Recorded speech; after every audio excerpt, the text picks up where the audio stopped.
ঢাকার বাইরে বরগুনায় বেড়েছে ডেঙ্গু রোগীর সংখ্যা নিয়ে আরও জানাতে বরগুনা থেকে যুক্ত হচ্ছেন সহকর্মী আরিফ হোসেন আরিফ।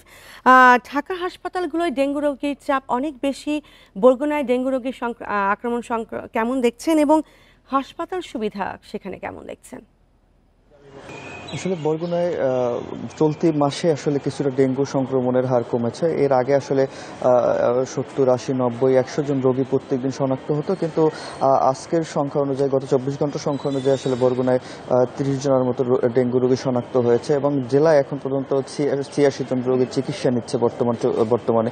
কিন্তু এই এখন পর্যন্ত জানুয়ারি থেকে এখন পর্যন্ত জেলায় ৫,৭০০-র বেশি রোগী আসলে শনাক্ত হয়েছে। কিন্তু এই রোগীর যেটা শনাক্ত হয়েছে এটা মূলত চিকিৎসা নিয়েছে বিদায় শনাক্ত হয়েছে, যেগুলো সরকারি হাসপাতালে। কিন্তু যারা বেসরকারি হাসপাতালে অথবা নিজ বাড়িতে চিকিৎসা নিয়েছেন তারা কিন্তু এই তালিকায় আসছে না। তবে এখানকার রোগীদের যে সব থেকে যে অভিযোগটা, সেই অভিযোগটা হলো এখানকার চিকিৎসায় ওনারা প্যারাসিটামল এবং স্যালাইন ছাড়া আসলে ওনারা কিছুই পাচ্ছেন না। তবে যে এই ডেঙ্গুর আক্রান্ত যে রোগীরা যে আক্রান্ত হলে ভর্তি হলে আসলে এর শরীরে অন্যান্য যে উপসর্গ দেখা দেয়, সেই উপসর্গগুলো সমাধান করার জন্য যে ঔষধগুলো, মেডিসিনগুলো দরকার, সেগুলো হাসপাতাল কর্তৃপক্ষ থেকে দেওয়া হচ্ছে না। যদিও আমি হাসপাতাল কর্তৃপক্ষের সাথে আলোচনা করেছি, ওনারা বলছেন বর্তমানে ওনাদের আসলে ঔষধ না থাকার কারণে ওনারা ঔষধগুলো সরবরাহ করতে পারছে না। তবে সামনের যে বরাদ্দটা আসবে, সেই বরাদ্দে আসলে ওনারা ঔষধ কিনে আসলে